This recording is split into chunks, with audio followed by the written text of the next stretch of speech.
dia a todos, bom dia a todas, bom dia para você que nos assiste pela TV UFMA no Maranhão e pela Pop TV em Sobradinho e Porto Alegre. Sejam todos muito bem-vindos e bem-vindas ao nosso ICL Mercado Investimentos. Hoje, sexta-feira, também conhecida como o nosso último programa do ano, então a gente vai fazer um programa diferente com vocês. Porque a gente não vai trazer agenda, a gente não vai fazer o giro do mercado, a gente vai responder as perguntas dos nossos jornalistas aqui do ICL, que mandaram perguntas em relação à nossa situação atual, às perspectivas para os próximos anos. Então a gente vai quase fazer uma sabatina aqui, respondendo as dúvidas dos nossos jornalistas.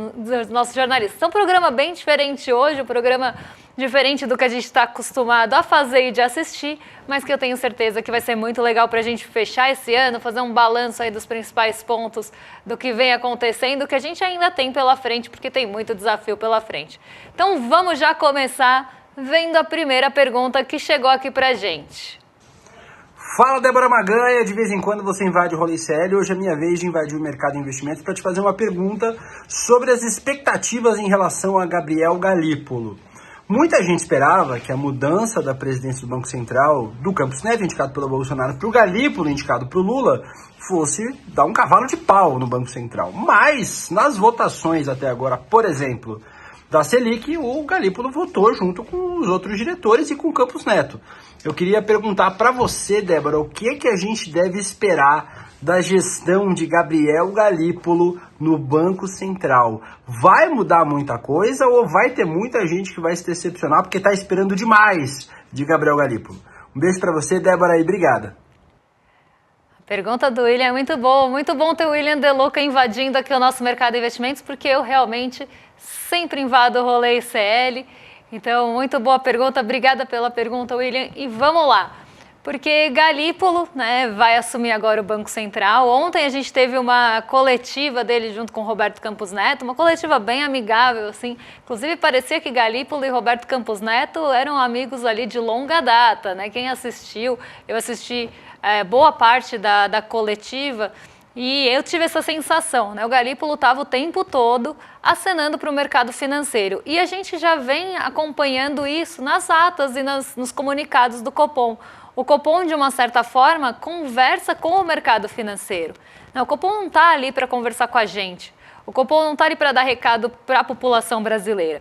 O Copom está ali para conversar com o mercado, embora não seja, e daqui a pouco a gente vai falar sobre isso, né, não era para ser dessa forma.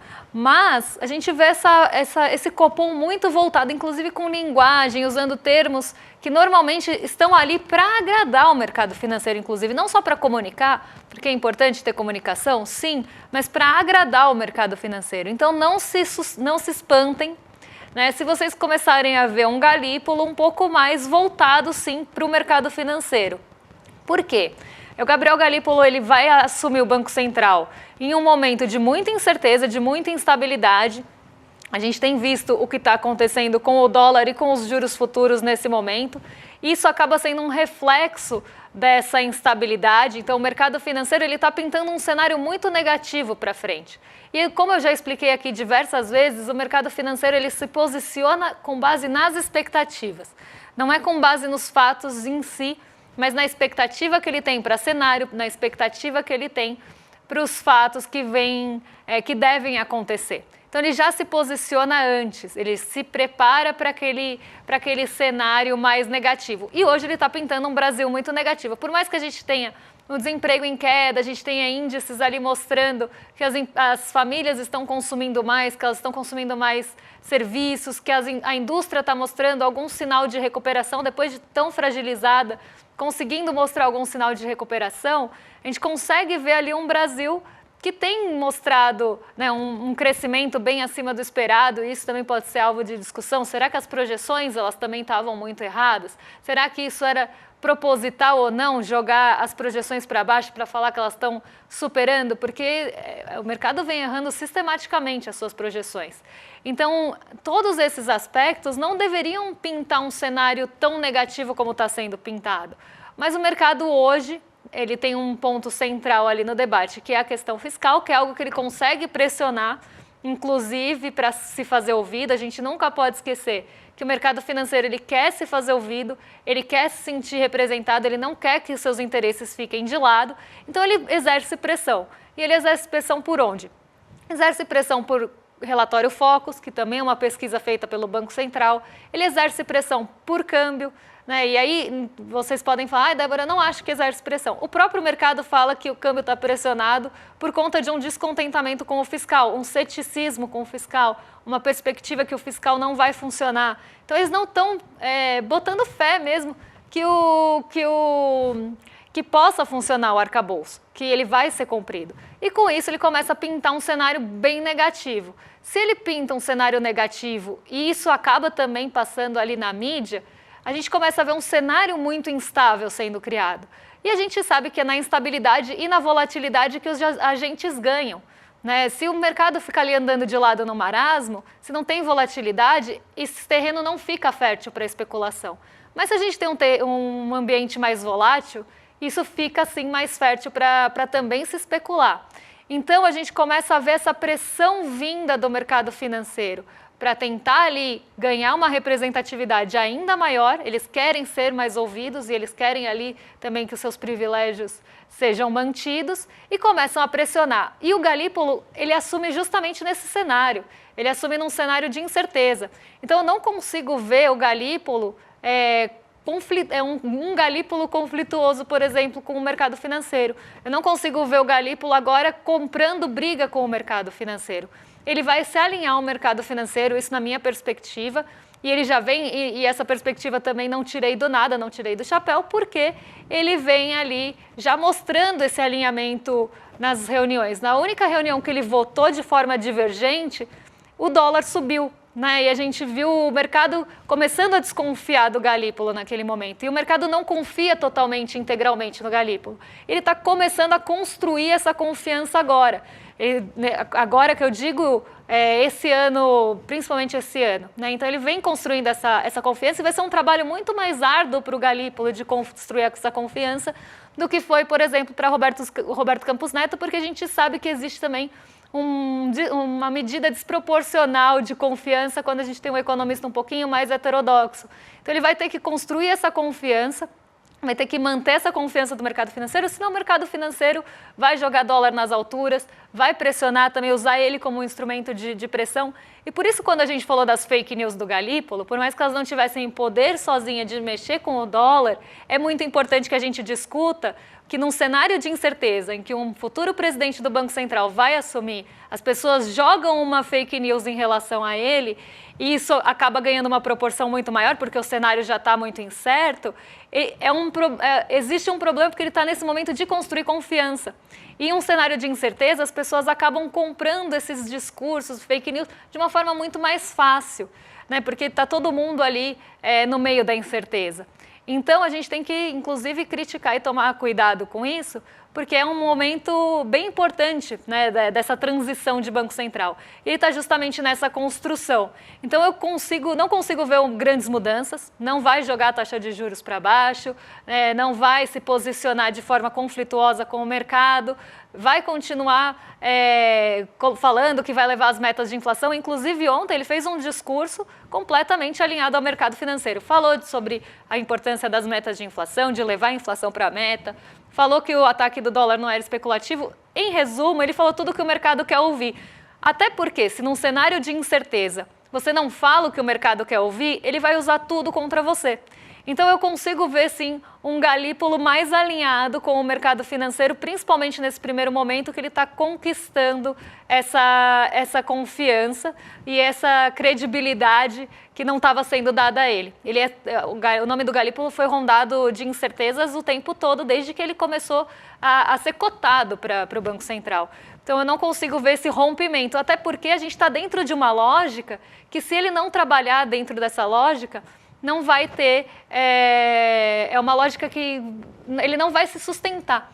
Então ele não vai romper com a lógica. Enquanto a gente tiver essa lógica existindo aqui no Brasil, né, de um mercado financeiro que também tem muito poder econômico e político, eu não consigo ver esse rompimento, pelo menos no curto prazo. Então não vejo grandes mudanças. A mudança que eu vejo, aí para também não trazer só desesperança para vocês, a mudança que eu vejo é em relação ao posicionamento conflituoso em relação ao Brasil. Porque o Roberto Campos Neto, quando ele ia ali a público, normalmente ele colocava lenha na fogueira aqui no popular. Roberto Campos Neto ia para evento e ficava colocando pulga atrás da orelha do mercado para aumentar esse ambiente de incerteza. E eu vejo o Galípolo indo na contramão. Ele vai agir para não aumentar esse ambiente de incerteza. Mas ele vai tentar se mostrar independente do presidente Lula, até porque isso é uma coisa muito cobrada do mercado, então ele vai tentar mostrar que ele não está ali para cumprir ordens do presidente Lula. A gente pode, inclusive, esperar divergências de posicionamento entre o presidente Lula e o Galípolo. Ele vai tentar mostrar, sim, essa independência para acenar para o mercado financeiro. Então não fiquem chateados, decepcionados, porque eu já estou avisando que vai seguir nessa linha. Mas com certeza vai ser um presidente do Banco Central menos conflituoso e que vai colocar menos pulga atrás da orelha do mercado financeiro, coisa que o Roberto Campos Neto fez esse ano todo. Quando surgia alguma notícia de divergência, em vez de ele tentar apaziguar o conflito, ele ia lá e falava, realmente tem divergência sim. E o mercado não gosta de divergência, o mercado não gosta desse ambiente que ele não consegue ter uma previsão para se posicionar. E aí Roberto Campos Neto ficava cutucando ainda. Então não consigo ver Galípolo fazendo isso, mas vejo sim ele mais alinhado ao mercado. Mas vamos seguir, porque a gente tem mais pergunta aqui para ser respondida. Pois é. Oi, gente, bom dia. Olha, essa crise toda me chamou a atenção para a necessidade da discussão de que papel o Banco Central cumpre hoje em dia. Porque o banco que fez 122 operações de venda de dólar durante o governo Bolsonaro se recusou a agir durante o momento inicial da crise, permitiu que a cotação do dólar fosse escalada e acabou não fazendo nada. Só agora, nessa etapa final, é que ele resolveu peitar o mercado e trazer uma atuação mais contundente para tentar conter essa crise especulativa. Eu pergunto para vocês, quem é que manda no Banco Central? Eu sei que o Copom, por exemplo, é composto por 9 diretores, entre eles o futuro presidente, o Galípolo, e 2 diretores indicados pelo governo Lula. E sei também que o Banco Central está subordinado ao Conselho Monetário Nacional, que é composto pelo presidente do Banco Central, ministro da Fazenda e ministro do Planejamento. Por que o governo não tem, então, uma atuação mais efetiva no sentido de transformar esse banco, que deveria ser o guardião da moeda, em um instrumento de Estado e não num sindicato de banqueiros como ele tem agido contemporaneamente? Pergunta do Panunzi foi muito boa, né? Pergunta aí em relação ao papel do Banco Central, que inclusive pode ser muito discutido, principalmente nessa atuação da gestão do Roberto Campos Neto.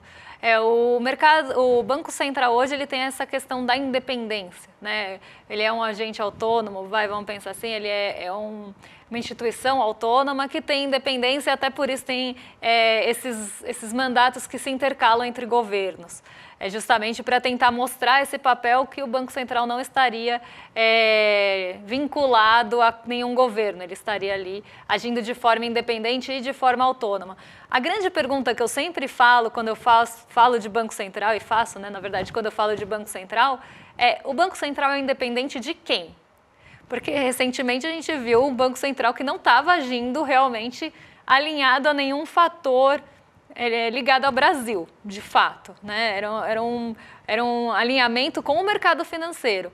E essa atuação do Roberto Campos Neto deixou isso muito evidente, né? Inclusive, Roberto Campos Neto, que normalmente tem ali todo aquele verniz de técnico, né? O seu terninho, o seu coletinho, né? Porque para mim ele está usando coletinho, porque ele está bem ao lado do mercado financeiro, se não diria quase que cumprindo ordens. Mas está bem ao lado, vamos colocar assim, para também não extrapolar que ele está ao lado do mercado financeiro, está muito alinhado com o mercado financeiro. E aí essa atuação, né, do Banco Central, muitas vezes ia contra o próprio fundamento do Banco Central, porque quando a gente pensa em Banco Central, quais são as atribuições do Banco Central? É deixar o ambiente mais estável mesmo, né? Não deixar que a nossa moeda se desestabilize, não deixar que o ambiente, né, financeiro se destabilize, E para quem não sabe, uma das atribuições do Banco Central é promover o pleno emprego. E quantas vezes a gente pode contar aqui que o Roberto Campos Neto falou que a gente estava crescendo acima do esperado, que o desemprego estava muito baixo. Então, assim, se a gente for pensar nas atribuições do Banco Central, é sim de trazer uma estabilidade também maior, né? Uma estabilidade monetária maior. Ele está ali para fazer política monetária sem deixar, por exemplo, atribuições como o pleno emprego de lado. Isso também é uma atribuição do Banco Central que normalmente é esquecida.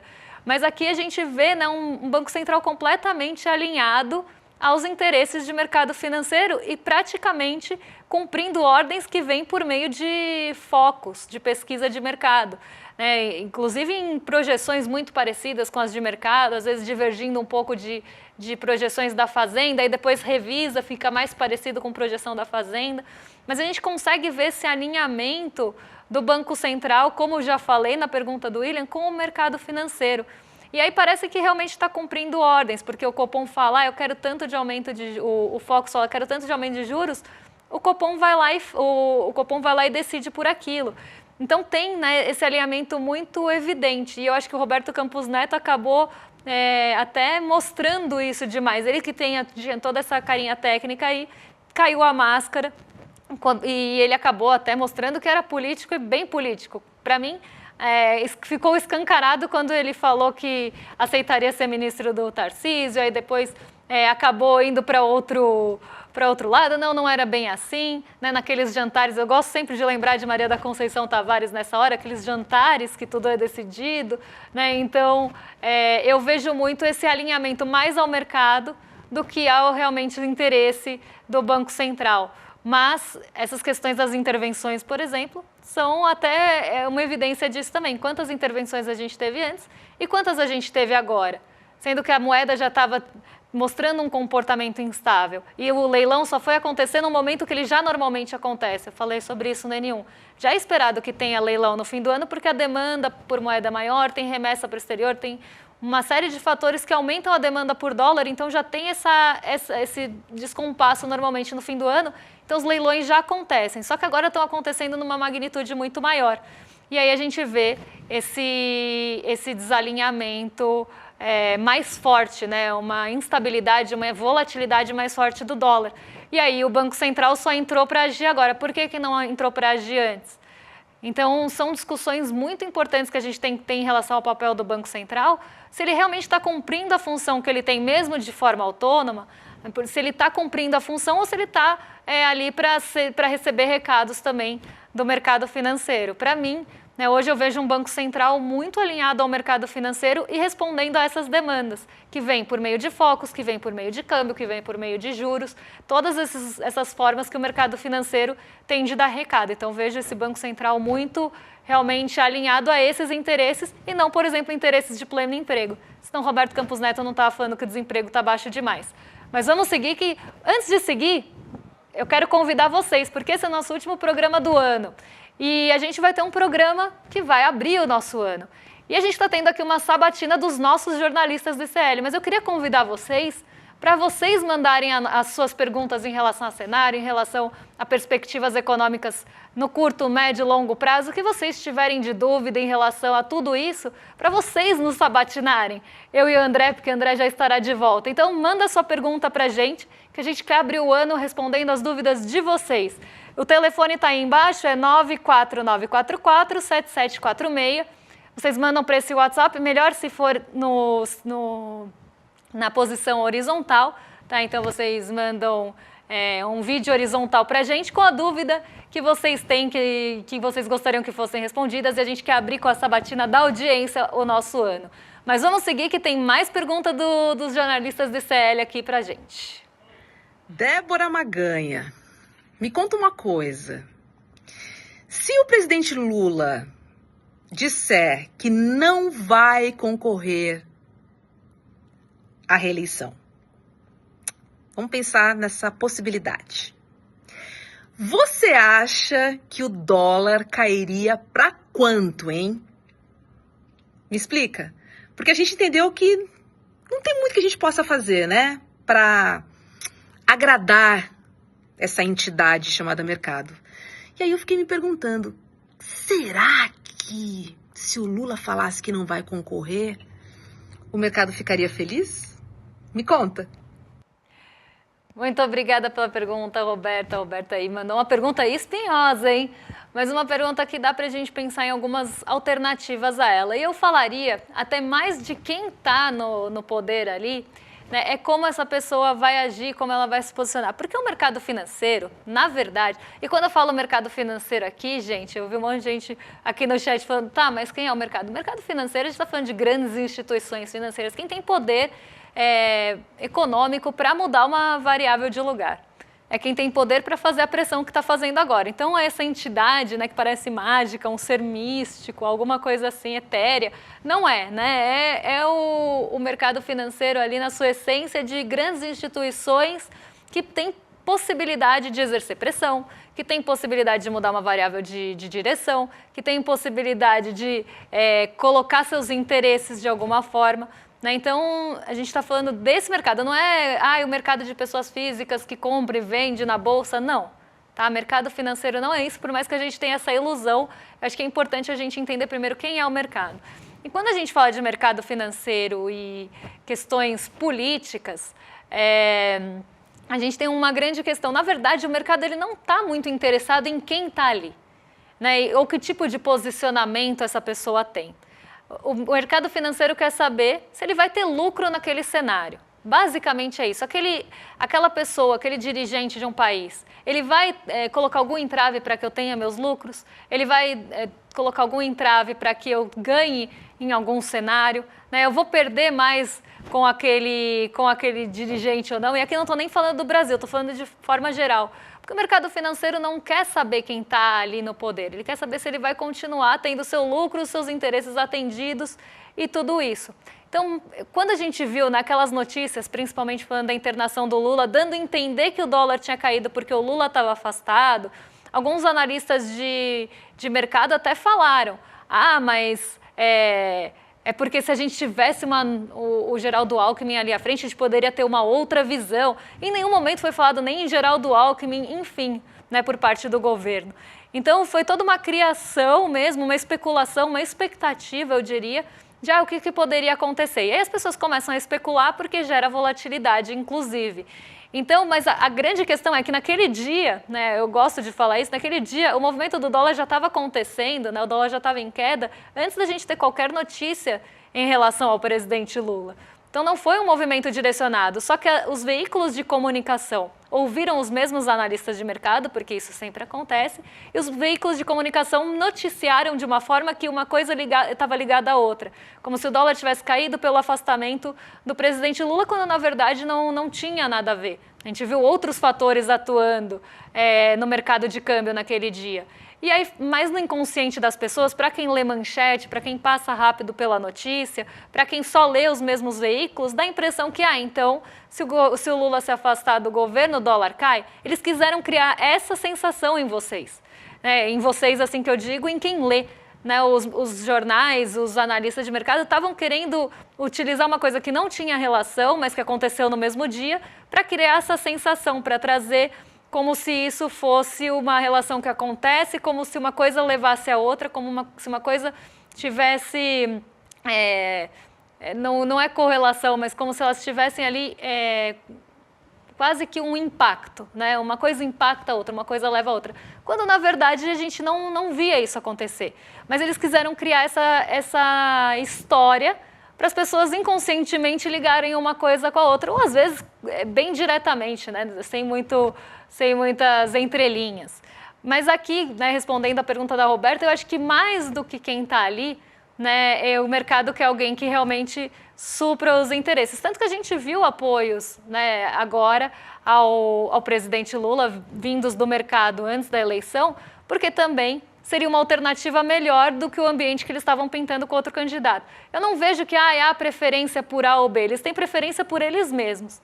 Então, se a gente vê algum posicionamento que agrade ou que eles vejam que seja melhor que a alternativa, eles vão ficar com a alternativa que é melhor para o mercado.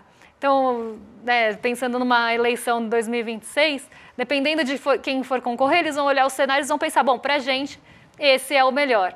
né, independente de para o Brasil esse é o melhor, independente do que seja ali, que seja melhor, eles vão pensar para os meus interesses, para o meu lucro, para o que eu vislumbro aqui, candidato A, candidato B, candidato C pode ser melhor. E aí a gente entende, né, por que o mercado não reage a algumas barbáries, por exemplo, que acontecem na política. O mercado não fala nada, porque se ele estiver lucrando naquele cenário, ele não vai se contrapor. Então a gente tem que entender sempre que a máxima do mercado financeiro é conseguir o lucro. E aí, independente de quem esteja no poder. Se eles começarem a ver, né, a pessoa que está no poder um entrave para esse lucro, aí sim a gente pode ter algum problema, né? Algum conflito do mercado. E é por isso que a gente está vendo conflito agora. Né? Se há um desalinhamento ali, um desagrado, o mercado vai reagir de uma forma negativa. A gente tinha mais uma pergunta, mas eu acho que não vai dar tempo de responder, até porque é uma pergunta longa, mas a gente pode começar o primeiro programa do ano com ela e depois receber as perguntas de vocês. Então eu vou convidar mais uma vez para vocês mandarem as perguntas aqui para o nosso WhatsApp, no formato vertical, com a dúvida para o número 9494411, tá? DDD é 11, 949447746. Mandem as dúvidas de vocês estão convidados a sabatinar a gente aqui no Mercado Investimentos, para a gente abrir esse primeiro programa do ano com a nossa audiência, que eu acho que é uma excelente forma da gente começar o ano de 2025, que é respondendo vocês, que é com quem a gente tem todo o compromisso. Antes de passar para o Rolê ICL, que eu acho que vai ter novidade lá, né? Hoje a gente vai conhecer o amigo secreto do rolê, eu estou curiosíssima para saber. Apesar de estar o William Fotá, todo mundo sabendo quem tirou quem, eu ainda quero ver os vídeos de todo mundo. Eu estou curiosíssima, mas antes eu quero chamar vocês para assistirem o nosso especial aí de fim de ano, A Luta pela Esperança, uma produção original aqui do ICL. E vocês só precisam se inscrever aqui no iclmercado.com.br e vocês vão estar com o Chico Pinheiro, com o Frei Beto, com o René Kivitz.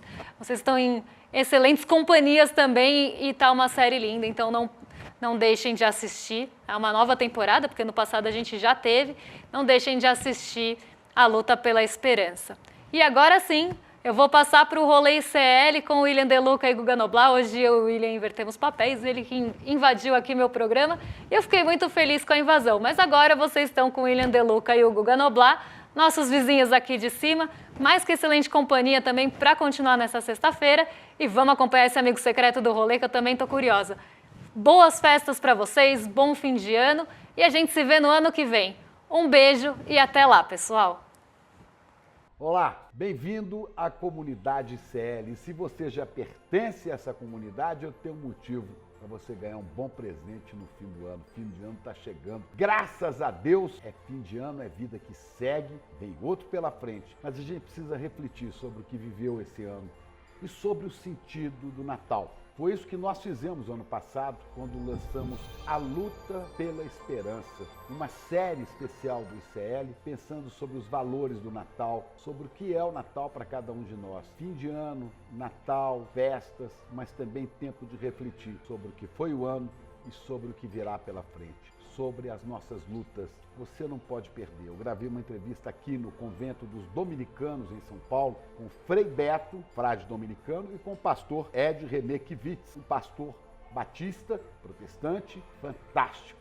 Eles falaram de valores que precisam permanecer como luz em tempos de trevas que vivemos. Junte-se a nós.